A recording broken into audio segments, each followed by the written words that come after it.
Are you scared at all? Yeah, they're frightening, but I'm just going to stay strong regardless of the circumstances. The fact that we were all together, some 50,000 strong today, bolstered a lot of people and made them feel like they had support. Everybody had each other's backs. Rebel news, your terrorist news, your Zionist news.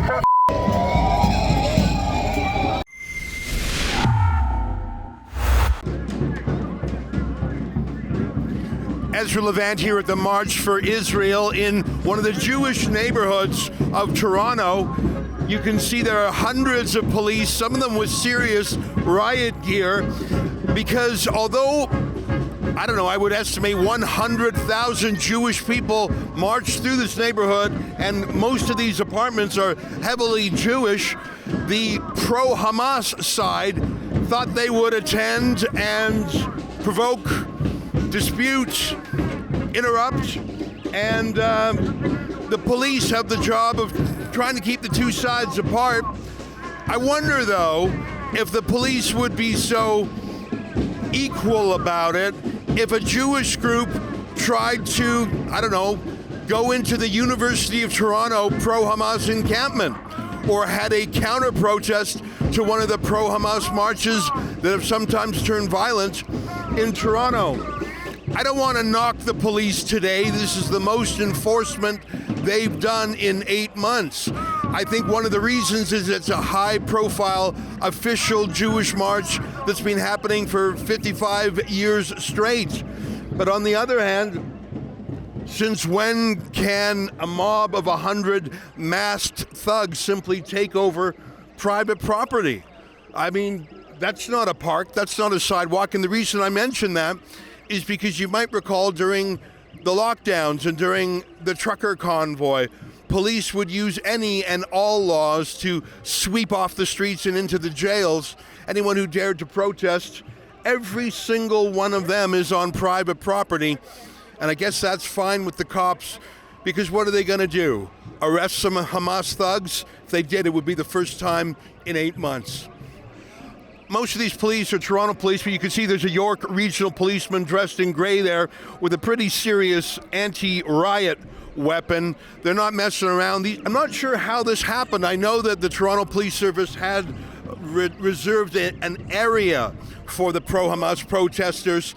I don't know how that sort of slipped through them.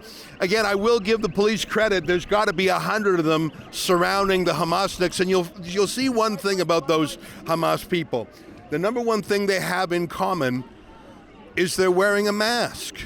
And I'm afraid that as a society, we normalized mask wearing during the lockdowns. Heretofore, wearing a mask was considered you had something to hide. You were a bank robber. You were doing something nefarious. Terrorists wore balaclavas. Well, that's what they're doing here. I think that we need to bring back the denormalization of masks. Show your face, especially if you're at an illegal protest on private property.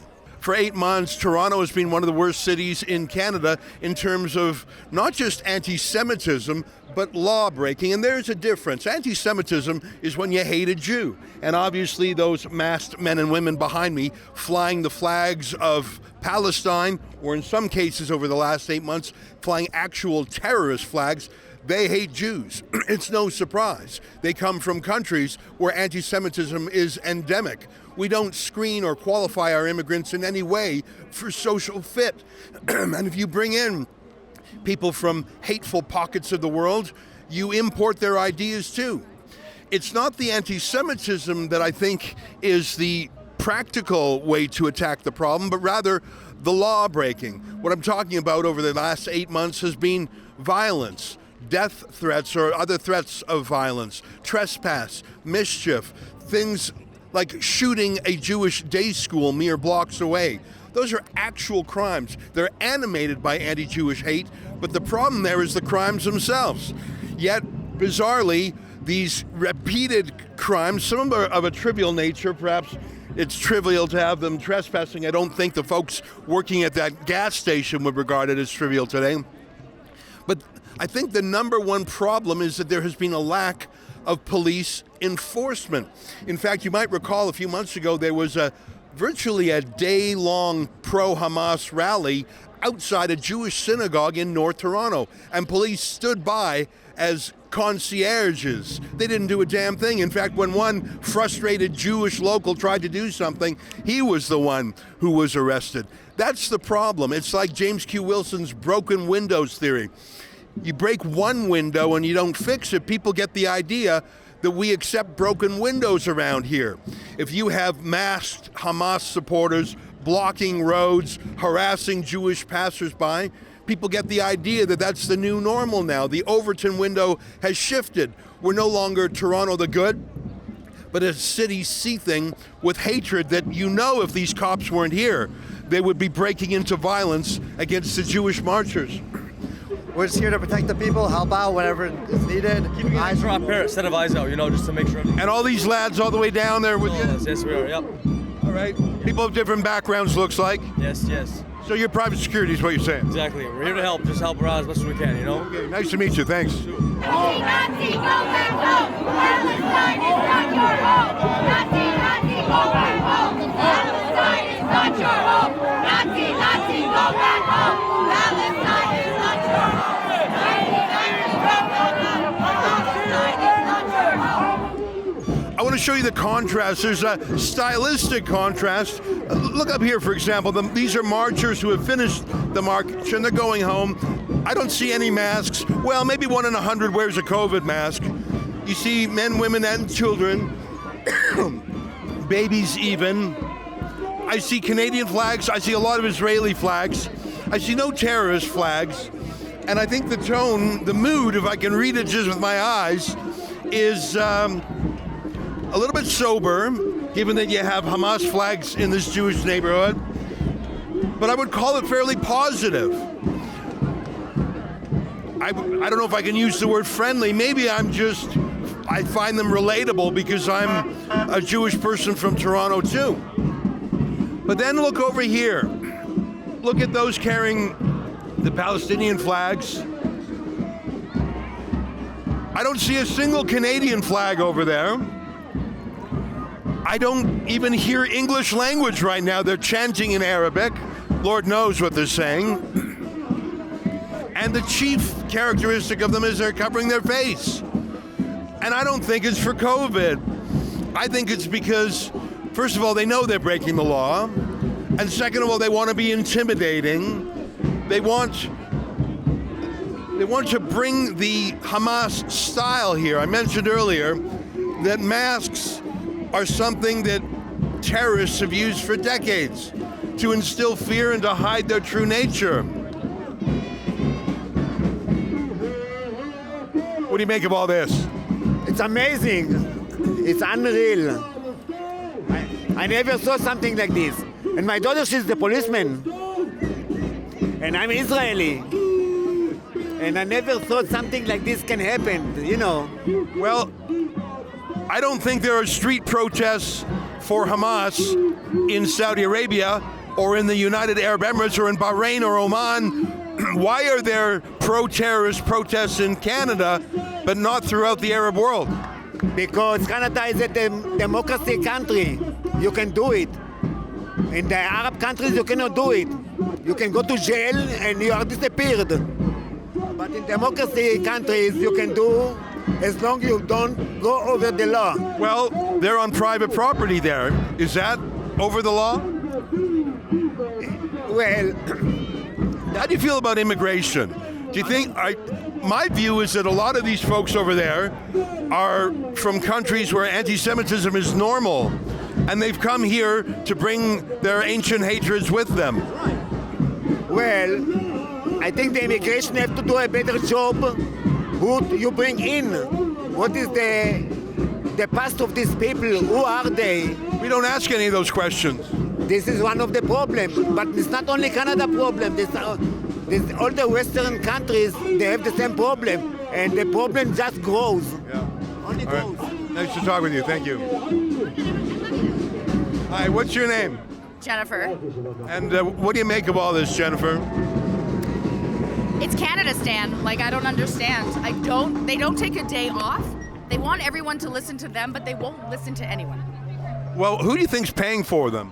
Oh, we know. There's all these organizations. Stephen Crowder just did an expose on them, coming from Muslim Brotherhood and Heart to Hearts and all these underground organizations. They're being paid to be here. And those Nakari Jews, they're being paid to be here too.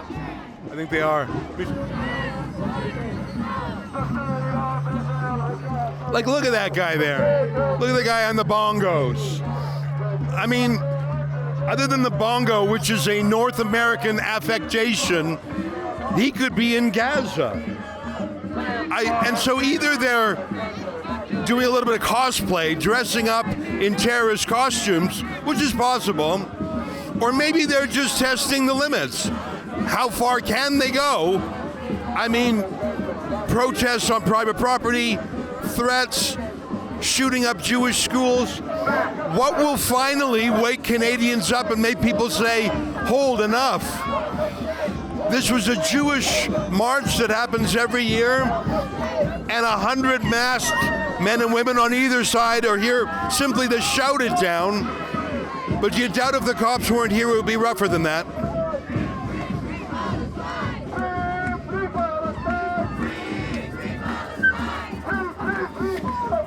As you know, earlier this year I went to Columbia University to use my own eyes to see who the protesters were there. I went to another New York university called the Fashion Institute of Technology. What I found at both of those places is that the majority of protesters at those elite universities are spoiled, rich, white kids who were acting out against dad or just being woke. But this is a very different crowd, isn't it? I'd say it's 95% people who have come to Canada and come quite recently. They still have their accent from their homeland. And so it's a different kind of hatred. What I saw at Columbia was more theoretical, was more Marxist, was more really woke, avant-garde academics. But what I see here is not intellectual, it's tribal. It's what you would see 100 years ago, 500 years ago, 1,000 years ago, an ancient hate that we have brought into the heart of our own cities.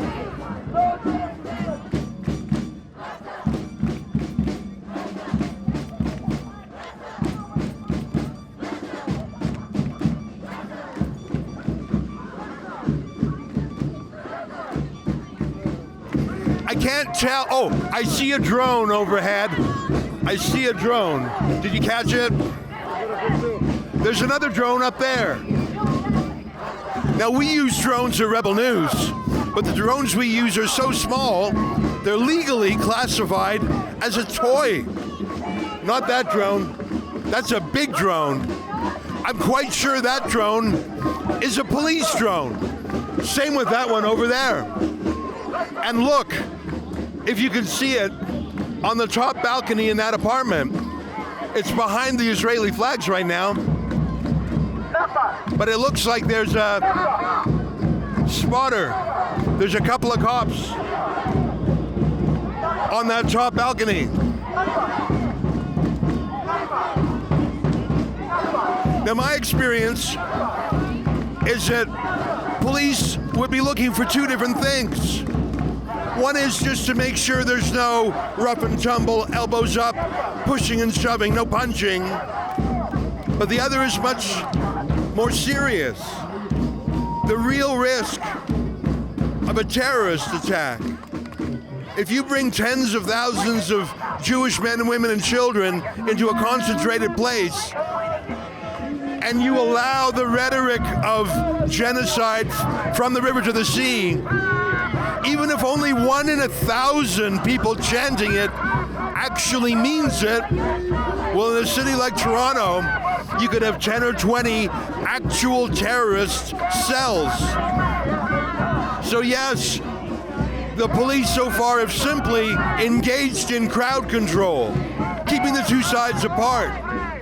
But don't think that that balcony and those eyes in the sky aren't also looking for a mass casualty terrorist event. Otherwise, why would they be hiding their faces and chanting the chants of Hamas? Rebel news, you terrorist news, you Zionist news, fuck you. Fuck you. You guys are fucking racist. Rebel news, you fake fucking news. I'm shy. You don't need to be nervous, but shy's okay. What's your name? My name's Dunny.